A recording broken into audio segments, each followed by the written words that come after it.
Es war einmal vor langer, langer Zeit. So könnte unsere Geschichte anfangen. Denn so fangen viele Geschichten an, die hier aus unserer Region kommen. Wie Dornröschen, Schneewittchen oder Aschenputtel. Denn das hier ist die Heimat der Gebrüder Grimm. Auch wenn es einige verwundern mag, dass nicht Walt Disney, sondern die Gebrüder Grimm die Urheber dieser Geschichten sind, geht es heute nicht um eine dieser alten Geschichten, sondern eine Geschichte, deren Ursprung noch nicht ganz so lange her ist. Bevor wir mit unserer eigentlichen Geschichte anfangen, möchte ich erstmal alle neuen Abonnenten hier auf unserem Kanal herzlich willkommen heißen und ich freue mich sehr, dass ihr mit dabei seid. Aufgrund der hohen Resonanz des letzten Rückblickvideos habe ich mir gedacht, es freut euch vielleicht, wenn ich nochmal sowas in der Art mache. Letztes Mal hatten wir den Fokus auf der Wasserkraft. Heute erzähle ich euch die Geschichte mal aus einer anderen Perspektive. Aber beginnen wir nun mit unserer eigentlichen Geschichte. Es war einmal, vor gar nicht allzu langer Zeit, da erblickte ein Motorrad das Licht der Welt. Es war ein Eigenbau, ein etwas außergewöhnlicher Eigenbau, und bevor der auf die Straße gehen durfte, bedurfte es natürlich noch einem TÜV-Termin. Weil man aber schlecht zwei Fahrzeuge gleichzeitig fahren konnte, musste mein Vater mich damals zur TÜV-Prüfungsstelle fahren und da nahm unser Abenteuer seinen Anfang.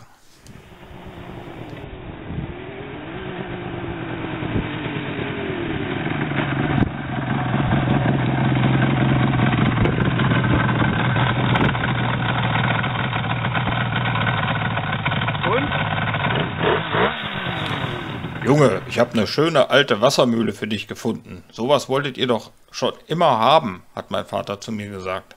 Ich sag, Vater, du weißt doch, wir haben den TÜV-Termin und ich habe nicht wirklich viel Zeit. Aber ach komm, lass uns mal hinfahren. Zu dieser Zeit war ich viel mit meiner Frau in der Welt unterwegs. Wir haben viele spannende Abenteuer erlebt, die uns sehr eng zusammengeschweißt haben. Und wo wir auch gelernt haben, uns gegenseitig aufeinander verlassen zu können. Uns eint schon seit langer Zeit ein starkes Interesse und eine starke Faszination für alte historische Gebäude. Haben wir die Mühle gefunden oder hat die Mühle uns gefunden? Das ist eine Frage, die wir uns im Nachhinein noch sehr oft gestellt haben. Nun, zu so einem Standort sagt man natürlich nicht sofort, ja, wir machen das, wir packen das an, wir kriegen das wieder hin, wir bauen die Mühle wieder auf, obwohl das Herz vielleicht in die eine Richtung zieht, geht der Verstand in dem Punkt in eine ganz andere Richtung. Nach einem halben Jahr Abwägen für und wider, kann man das finanziell stemmen? Ist das eine verrückte Idee, die niemals realisierbar ist? Verstricken wir uns da in was keine Zukunft hat, was uns vielleicht ruiniert, was vielleicht dem Objekt noch mehr schadet als nutzt. Nach vielen schlaflosen Nächten haben wir uns dann tatsächlich dafür entschieden, das größte Abenteuer unseres Lebens zu wagen. Und dann war es endlich soweit. Vor etwa 12 Jahren war es denn soweit. Ohne Strom, ohne Wasser, ohne Telefon stürzten wir uns in ein Lost Place Abenteuer der ganz besonderen Art, das uns für sehr, sehr lange Zeit begleiten sollte.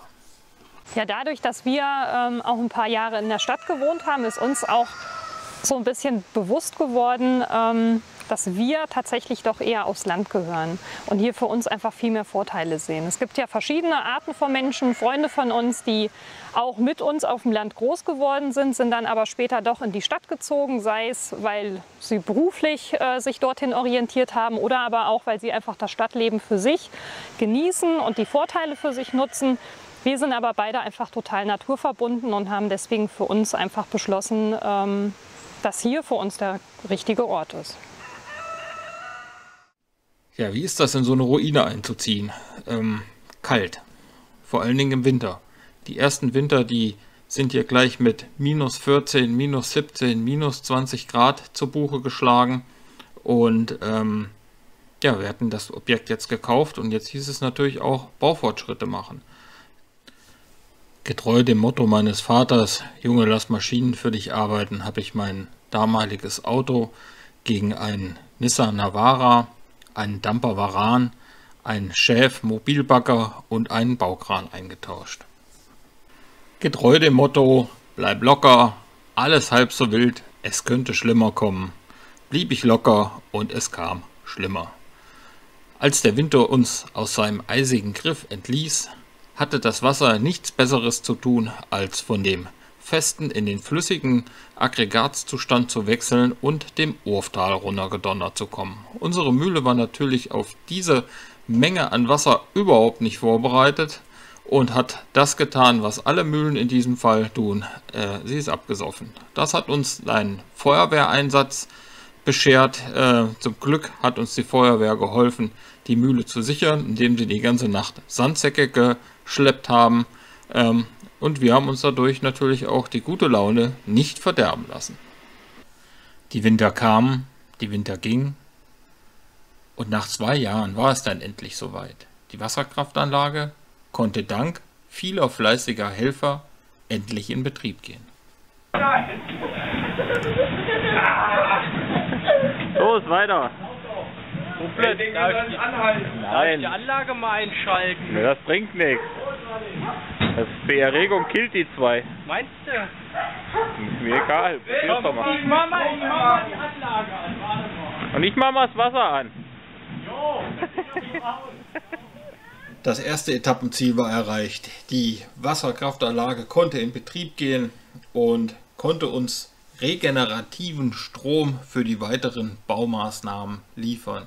Wir hatten die Wasserrechte zurückbekommen und auch die Betriebsgenehmigung für die Anlage ist uns erteilt worden.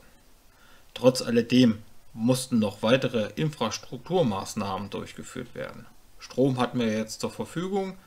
Die Wasserkraftanlage war an das öffentliche Netz angeschlossen worden, in das wir auch einspeisen, netzparallel gekoppelt. Aber Abwasser, Frischwasser und Telefon hatte die Mühle bisher noch nie gehabt.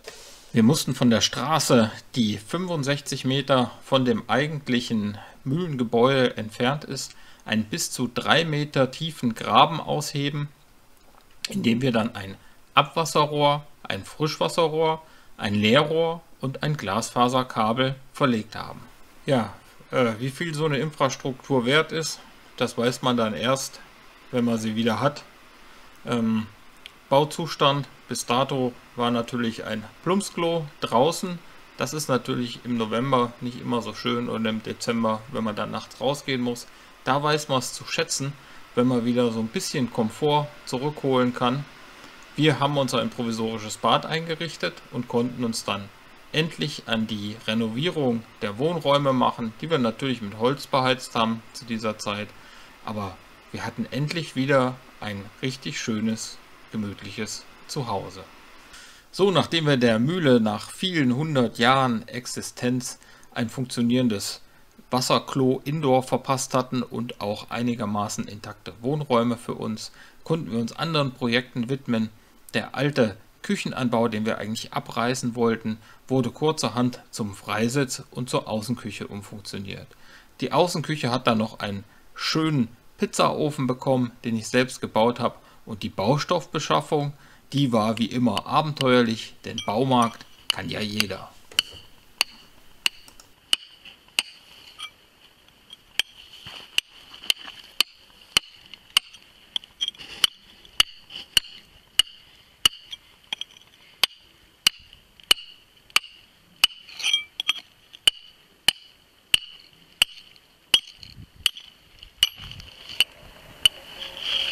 Der Mühlo.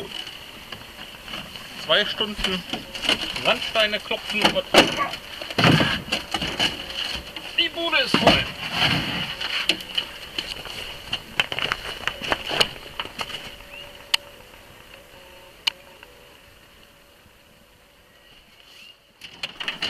Eine Wagenladung voll feinsten Bodenbelag für unsere Außenküche, den Freisitz, direkt vom Acker nebenan. Unverhofft kommt oft. Das HR-Fernsehen hatte sich bei uns angemeldet. Im Rahmen der Reihe Herrliches Hessen wollten sie eine kleine Dokumentation über uns drehen. Zack, hatte ich Schminke im Gesicht und wir mussten Dieter Voss erklären, warum sich ein junges Paar wie wir so etwas wie die Mühle freiwillig antut. Die Geschichte, die dahinter steckt, erzählt nicht nur von einem alten Gemäuer, sondern auch von einer absolut verrückten Idee.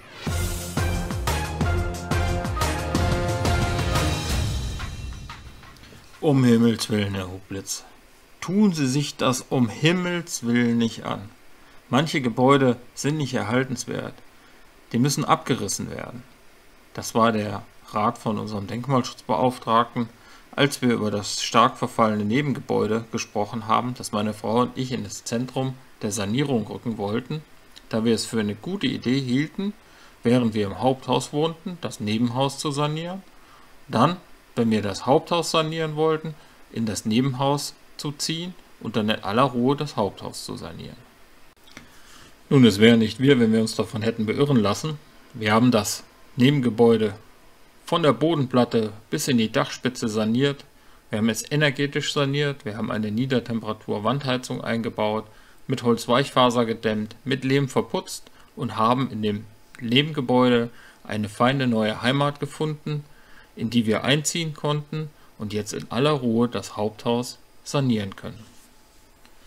Ja, schon gut, wenn man mit einem goldenen Löffel im Hintern geboren worden ist, lautete ein Kommentar, den ich jetzt bekommen habe. Viele glauben uns nicht, dass wir das hier mit kleinem Geld und ohne große Kredite stemmen können. Viele glauben, dass wir ein reiches Elternhaus haben, die uns mehr oder weniger alle unsere Ideen finanzieren. Dem ist aber nicht so.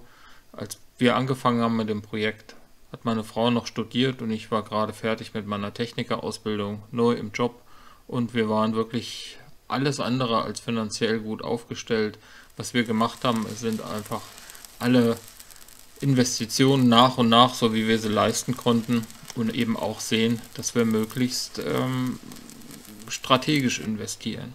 So haben wir uns zum Beispiel hier einen eigenen Rückewagen aufgebaut mit Kran, mit dem wir dann Holzstämme direkt aus dem Wald holen konnten. Wir haben nebenbei noch ein Sägewerk angeschafft und damit natürlich auch einen Haufen Geld gespart, dass wir unser Bauholz selber schneiden konnten. Das hat nicht nur den Vorteil, dass man das Bauholz selber schneiden kann, sondern das hat auch den riesengroßen Vorteil, dass man eben auch besondere Hölzer schneiden kann. Wie unsere Altvorderen das auch schon getan haben, musste man jetzt nicht irgendwelche Baumarktfichte dann einsetzen, sondern man konnte sich Eichenholz aufschneiden und eben das Eichenholz selbst ablagern und damit dann auch Hölzer zum Einsatz bringen, die wir uns sonst wahrscheinlich nie hätten leisten können. Neben der Versorgung mit Bauholz war natürlich auch die Versorgung mit Brennholz für uns essentiell, weil wir wollten nicht nur energetisch autark sein durch den Betrieb einer Wasserkraftanlage, sondern wir wollten eigentlich komplett autark sein. Und da bot es sich an, bei uns auf einen Scheitholzvergaser zu gehen und die Mühle eben mit Scheitholz zu beheizen. Da konnten wir zum einen das Holz aus dem Wald nehmen, aber auch zum anderen all die Abschnitte, die bei unserem Sägewerk ebenso durch den Betrieb des kleinen Sägewerks anfallen.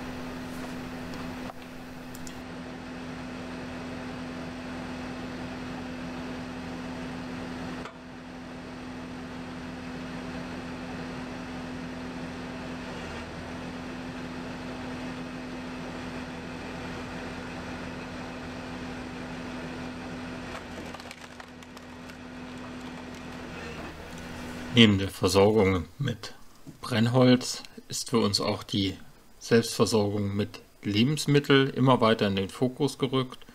Wir haben einen kleinen Gemüsegarten, ich habe mittlerweile mehrere Bienenvölker, wir machen unseren Honig selbst, wir haben eine Streuobstwiese gepachtet und wir machen auch hier mit dem gesamten Freundeskreis und der Nachbarschaft jedes Jahr eine große Apfelsaftpressaktion, bei der wir unser kompletten Jahresbedarf an Apfelsaft selbst machen. Ein kleines Nebenprojekt, allerdings eins meiner Lieblingsprojekte, ist die Instandsetzung der historischen Getreidemühle. Ich möchte gerne diese alte Getreidemühle wieder so weit ertüchtigen, dass man mit ihr Mehl mahlen könnte. Und da habe ich in letzter Zeit auch schon größere Erfolge erzielt. Der Mühlstein, der lange stillstand, dreht sich nun wieder. Und wenn ihr euch das selbst mal anschauen wollt, dann könnt ihr einmal im Jahr hier bei uns zum Tag der offenen Tür im Rahmen des Blauen Sonntags vorbeikommen und euch das mal live anschauen. Und wenn sie nicht gestorben sind, dann werkeln sie noch heute. Das ist nicht das Ende unseres Projekts, nur das Ende der heutigen Episode.